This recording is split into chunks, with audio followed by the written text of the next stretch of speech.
يا أهلا يا أهلا في اليوم الرابع وتشالنج ماستر يور فود كريفنج. أهلا بيكم. النهاردة هنتكلم عن البليجر أو السعادة، المتعة.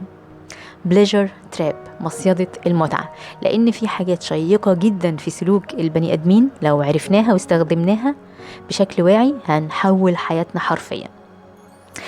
حد أخد باله إن اللي بنقوله في التشالنج ده هو لايف تشينجينج تشالنج؟ فين التغذية؟ طيب خلينا نتكلم الأول عن اللي قلناه ونراجع مراجعة سريعة عن اللي قلناه على مدار السيشنز اللي فاتت. اتكلمنا عن الكريفنج وهو إيه وإنه نداء معدل من جسمنا لتلبية احتياجاته. وبقول معدل لأن على مدار مليون سنة البيئة اللي عشنا فيها اتغيرت تماما عن بدايتنا. وتخيلوا لو جبنا مثلا حيوان بري وعيشناه في حديقة الحيوان وأكلناه من الأكل اللي في الحديقة دي، هو دلوقتي ما بقاش ياكل الأكل الطبيعي اللي كان متعود عليه، بياكل على حسب الريجوليشنز أو الرولز أو القواعد أو التوجيهات بتاعة أصحاب الحديقة. فإيه رأيكم؟ مش احنا دلوقتي في حديقة وبناكل بتوجيهات من أصحابها؟ طيب بس هم أصحابها أذكياء قوي الحقيقة، يعني اختطفوا الكريفنج اللي فينا بشكله الطبيعي لتلبية احتياجاتنا ووجهوا لأكل معين بيعلي أرباحهم، واشتغلوا كمان على الجزء العاطفي واستغلوا حزننا وألمنا وفرحتنا وحتى أعيادنا الدينية وربطوها بأكل معين وبرضه بغرض تجاري بحت. هل ممكن يبقى فيه عيد صغير بدون كحك؟ مش ممكن. ليه مش ممكن؟ هو فرض ولا سنة؟ طيب تعرفي ان زمان اعلى 10 اسباب للموت ما كانش من ضمنهم لا السرطان ولا السكر ولا امراض القلب، لكن دلوقتي دول هم اللي بقوا متصدرين القائمة. الناس زمان ما كانش بتجيلها الامراض دي زي دلوقتي، الناس زمان ما كانوش بياكلوا بطريقة الاكل اللي بناكل بيها دلوقتي. كل الامراض دي ليها علاقة مباشرة بالاكل اللي بناكله، علشان مش فاهمين الكريفينجز بتاعنا، وده اللي بنحاول نعمله مع بعض في التشالنج ده. طيب جاهزين لمزيدا من المفاجآت؟ جاهزين. طيب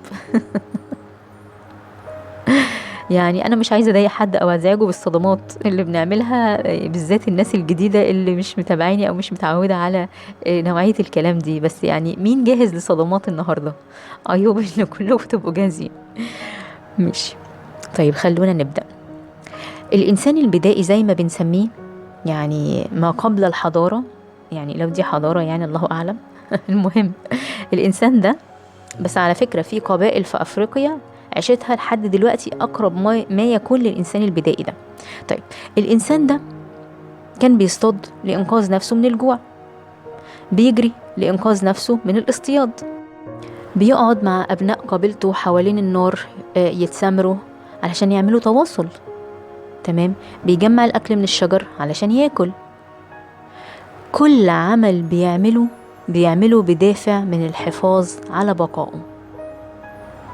وعلى عكس ما ممكن تكونوا مفكرين، هو مستمتع جدا بكل اللي بيعمله ده وفرحان بيه، مستمتع بالصيد جدا، شغله بيشتغلوا بباشن رهيبة، بشغف.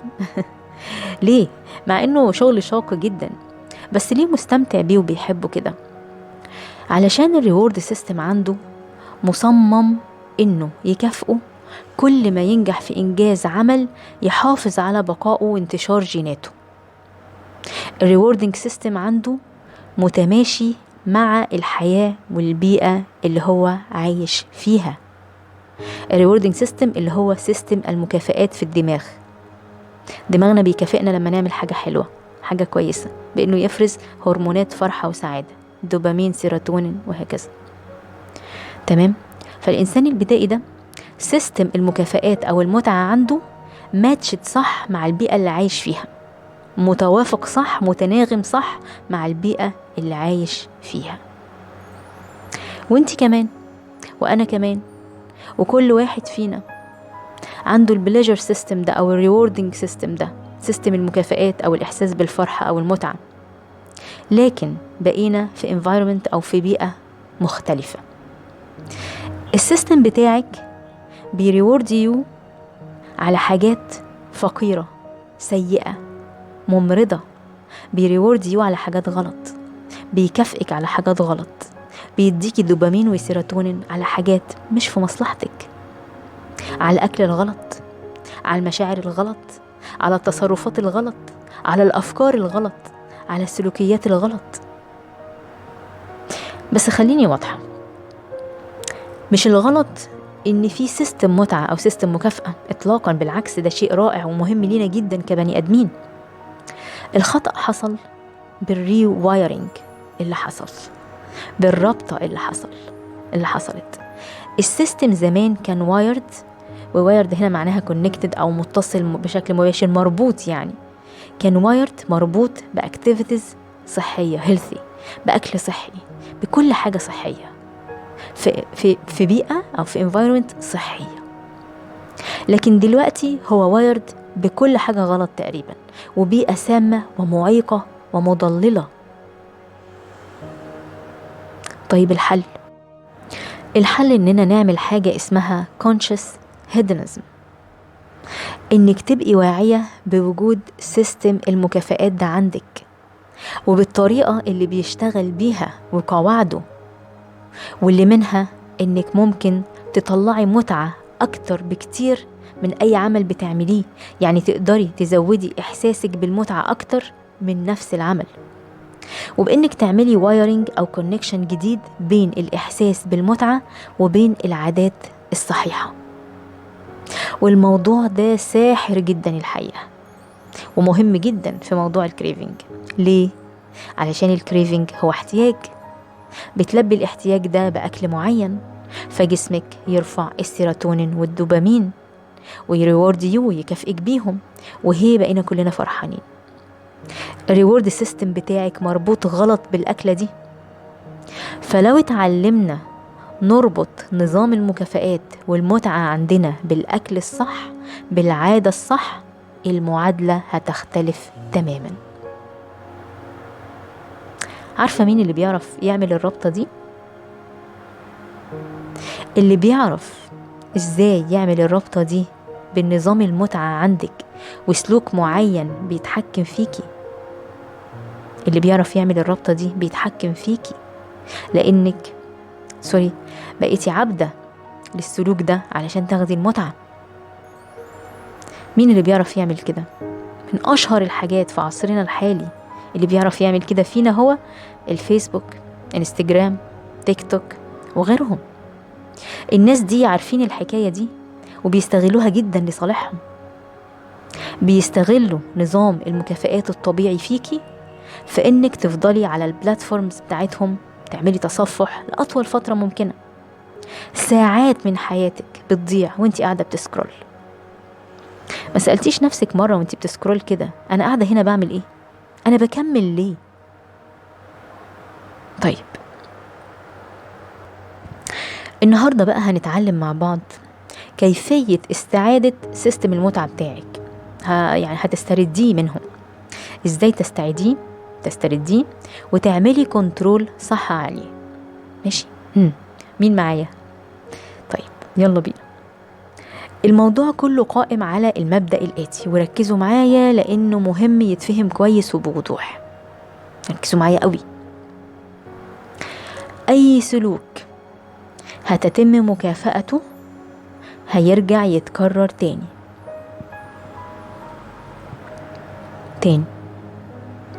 أي سلوك هتتم مكافأته هيرجع يتكرر تاني.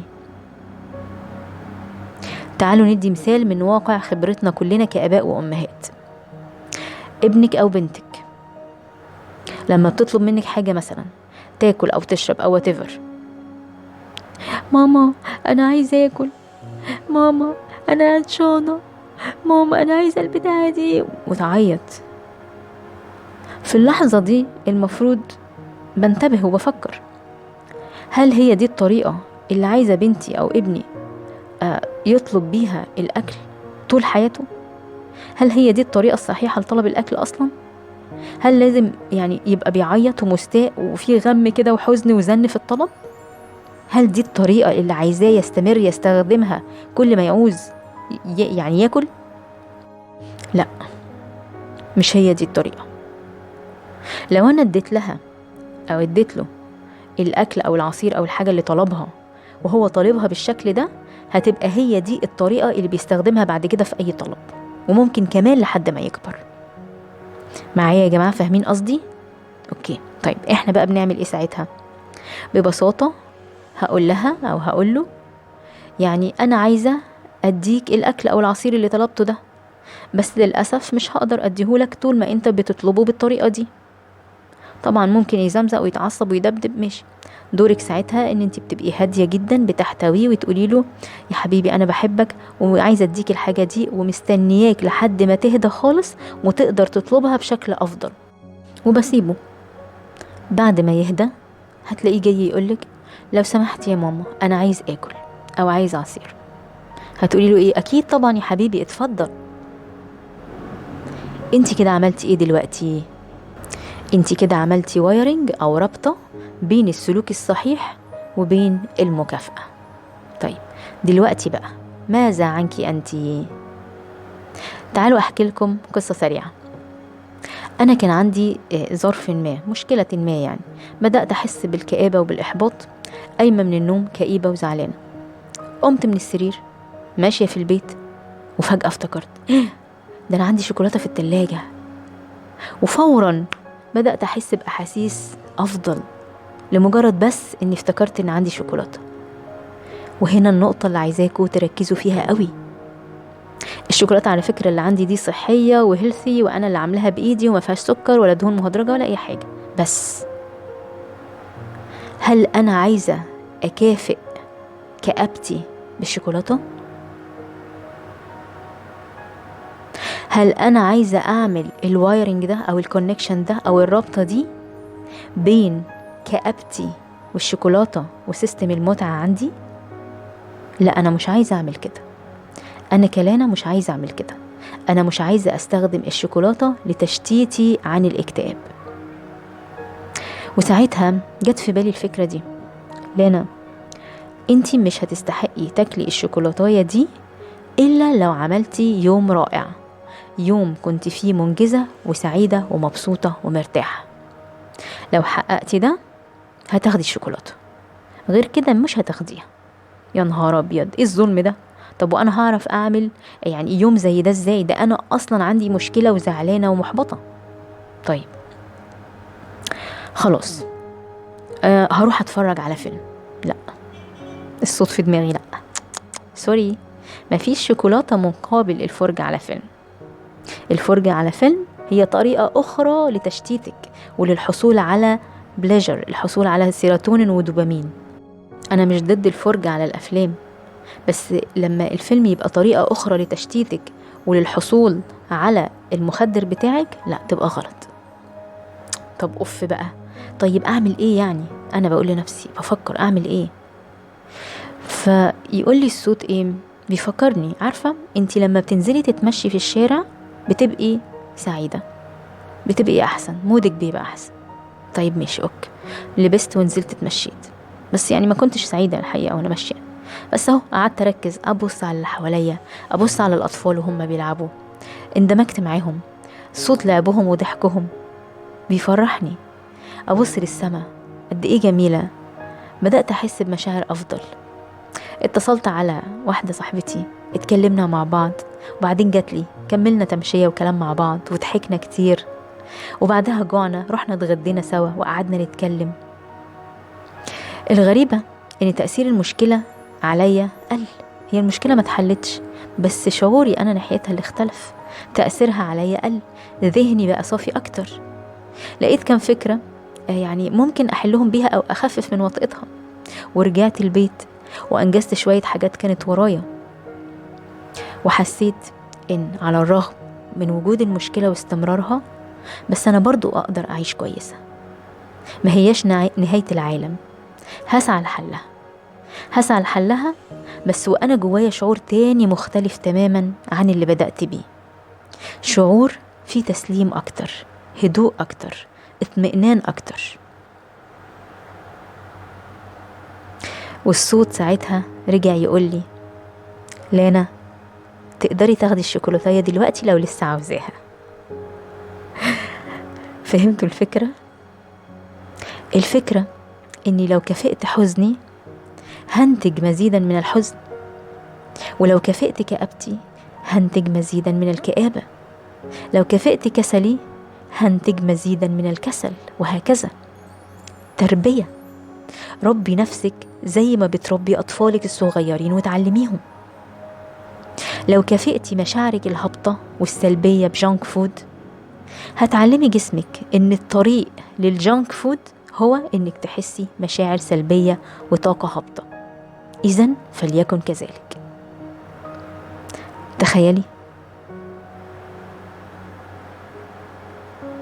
تخيلي لو كافئتي مشاعرك الهابطة والسلبية بجانك فود يجيب لك سيروتونين ودوبامين، هتعلمي جسمك ان الطريق للسيروتونين والدوبامين انه ينكد عليكي، وانك تحسي بمشاعر سلبية وطاقة هابطة. يلا ننكد على الست دي، عايزين شوية سيروتونين ودوبامين النهاردة، يلا نبوظ يومها. بيبقى انتي نفسك وجسمك بيسعوا لده. متخيلة المعلومة دي؟ معلومة صادمة بس في نفس الوقت يعني منيرة، بتنير حاجات كتير قوي في طريقك. كل مرة بتحسي بإحباط، بزعل، باكتئاب، بمود سيء، وتروحي تاكلي جانك فود، شوكولاتة، شيبسي، بيبسي أو whatever، انتي حرفيا بتجذبي لنفسك مزيدا من الحزن والكآبة والإحباط. عقلك اللاواعي هيعمل ده، لأن بقى فيه رابطة غير واعية بين الأكل وبين الإحساس ده. نعكس ده ازاي؟ تعالي نفترض مريتي بيوم سيء جدا، وحش، حطك في مود سيء فعليا، رجعتي البيت وغالبا مش هتروحي تاكلي أكل صحي، أكيد هتاكلي جانك فود بدعوة بقى إنك عايزة ترتاحي. خليني أقولك إن مفيش راحة في السرطان، مفيش راحة في الأزمة القلبية، مفيش راحة في الأكل الممرض ده. بس خلينا نكمل. تاكلي وتتفرجي على فيلم ولا مسلسل ولا أي حاجة يعني تلهي بيها نفسك. انتي كده بتعلمي نفسك ايه؟ لو عايزين ناكل الأكل ده تاني يبقى ايه؟ نعمل يوم سيء. فهمتي الفكرة؟ طيب ايه رأيك لو عملنا حاجة مختلفة؟ وهو ده واجب النهاردة. وخلي بالك أنا طول التشالنج بتاعنا ده ما طلبتش منك ما تاكليش حاجة معينة. أنا كل اللي كنت بطلبه منك إنك تركزي على التعامل مع الكريفنج بتاعك بوعي وذهن حاضر. والنهاردة هطلب منك إنك تاخدي في عين الاعتبار الآتي: فقط كافئي المشاعر الجيدة، السلوكيات الجيدة، الأفكار الجيدة. كافئي نفسك على الحاجات الحلوة علشان تكتر وتزيد. ده قانون الجذب يا جماعة على أعلى مستوى عملي. ده قانون الجذب على أعلى مستوى عملي، على مستوى الطعام حتى. يعني المرة الجاية لو رايحة تاكلي آيس كريم، كلي آيس كريم لأنك عملتي شغل كويس، أنجزتي في الأمر الفلاني، لأن الحياة حلوة وأنا نفسيتي حلوة، وهكذا. ما تاكليش الآيس كريم علشان أنا محبطة، علشان أنا زعلانة، علشان أنا في مود سيء أو طاقتي هابطة. ده جانب من جوانب الكونشس هيدنزم أو المكافأة الواعية. جانب آخر، سيستم المتعة عندك بيتخدر مع الوقت، وإحساسه بالحاجة اللي بتمتعه بيقل مع الوقت. يعني إيه؟ لو كل يوم بتاكلي سكر، الإحساس الممتع بالسكر هيقل يوم عن التاني، وعشان كده هتحتاجي تاخدي أكتر علشان توصلي لنفس الإحساس القديم. ما بيفكركيش بحاجة الكلام ده؟ مش هو ده اللي بيحصل للي بيشربوا مخدرات وبيموتوا بالأوفر دوز؟ أي حاجة بتاخديها بشكل متكرر جسمك هيطلب أكتر علشان يفضل حاسس بنفس مستوى المتعة اللي حس بيه أول مرة. وعشان كده الصوم عن المتعة هو أحد أهم التكنيكس الأساسية اللي بنستخدمها لحل المعضلة دي. pleasure fasting، الصوم عن المتعة. وفيه انك انت بتختاري طواعية انك ما تعمليش الحاجة اللي بتفرحك دي بشكل متكرر، يعني تعمليها عدد مرات اقل علشان ما تفقدش تأثيرها عليكي. فالواجب دلوقتي انك ما تكافئيش نفسك ابدا على مشاعر هابطة، فقط استخدمي المكافأة لو احتجتيها مع المشاعر العالية، والحتة دي لوحدها هتقلل الكريفنج عندك. وتاني حاجة، اختاري حاجة ممتعة بتعمليها بشكل متكرر، وقرري انك هتاخدي فاصل 2 أو 3 قبل ما تعمليها تاني، تاخدي اجازة قصيرة منها. قولولي كده ايه حاجة بتعملوها بشكل متكرر كنوع من المكافأة والشعور بالسعادة وقررتوا تاخدوا فاصل منها؟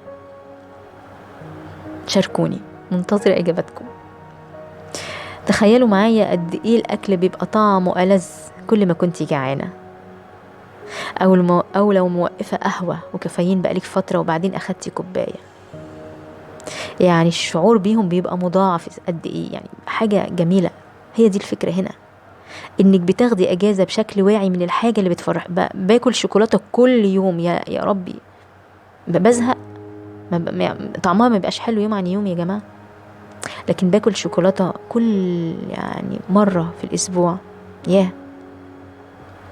انك تاخدي اجازة بشكل واعي من الحاجة اللي بتفرحك علشان تحافظي على تأثيرها الحلو عليكي ومذاقها الطيب ما تفقديهوش. ونطبق ده مش على الاكل بس، على كل حاجة في حياتنا، على الفيسبوك، على الشاتنج مع الناس، على الخروج الكتير، الفسح الكتير، على الشوبينج whatever. طيب واخدين بالكم بقى من حاجة مهمة قوي، انها لما هتبقى احلى هتبقى قيمتها اعلى، وبالتالي لما تيجي تكافئي نفسك بيها المرة الجاية هيبقى الوايرنج اقوى مع الحاجة اللي كافئتي نفسك علشانها. واصله لكم النقطة؟ يعني انجزت الحاجة الفلانية اللي كنت مأجلها بقالي فترة، فكافئت نفسي بحتة شوكولاتة صحية، وانا اصلا بقالي كتير ما اكلت الشوكولاتة، فواو، جسمي هيعمل ربط جميل جدا بين الانجاز والانتهاء من العمل المتأخر وبين الشعور الجميل والسيروتونين العالي اللي الشوكولاتة اديتهوني. وعشان انا مش عمالة اكل شوكولاتة عمال على بطال، فلما اكلتها المرة دي ادت سيروتونين عالي، فبالتالي جسمي هيعمل الربط بشكل اقوى. وبكده أنا بدرب نفسي على الإنجاز والانتهاء من الأشياء العالقة ورايا بطريقة عملية. لا وإيه، هيبقى فرحان ومتحمس ومتحفز كمان. شفتوا الروعة؟ يعني الواجب النهاردة رائع، جربوه. يعني سيستم وايرنج فظيع. انت ممكن اي حاجة حلوة، يعني اي صفة حلوة عايزة تدخليها ليكي، انا مش منجزة، انا بسوف، انا كذا، اعملي كده. كافئي نفسك صح على الحاجات اللي عايزاها تستمر، واعملي الصوم عن الحاجة اللي هتكافئي نفسك بيها، عشان لما تكافئي نفسك بيها تبقى مفعولها أقوى وأقوى. أنا خلصت اليوم النهاردة، منتظرة منكم الواجب بتاعكم، ومنتظرة منكم يعني تعليقاتكم، وقولولي يعني الاستفادة اللي حصلتوا عليها، أو أي أسئلة أو تعليقات عندكم، أو لو في حاجة مش مفهومة قولولي الكلام اللي طبقتوه ولقيتوا ليه نتيجة. بكرة إن شاء الله هو اليوم الأخير من التشالنج بتاعنا ماستر يور فود كريفنج. بكرة هيبقى يوم جميل قوي قوي قوي، يعني هتبقى فيه حاجات حقيقي كل مرة بقول لكم كده، بس حقيقي بكرة يوم رائع. بكرة هيبقى يوم تحت عنوان Transforming Your Food Destiny. غيري مصيرك نحو الأكل، أو غيري مصير علاقتك بالأكل للأبد بإذن الله. بكرة اليوم الأخير هنستعرض في كمان كل اللي احنا عملناه وهنلخصه، وهنقول حاجات جديدة أكيد. وكمان ما تنسوش هيبقى فيه الهدايا، أو يعني طريقة اختيار الهدايا والفائزات بيها بكرة بإذن الله.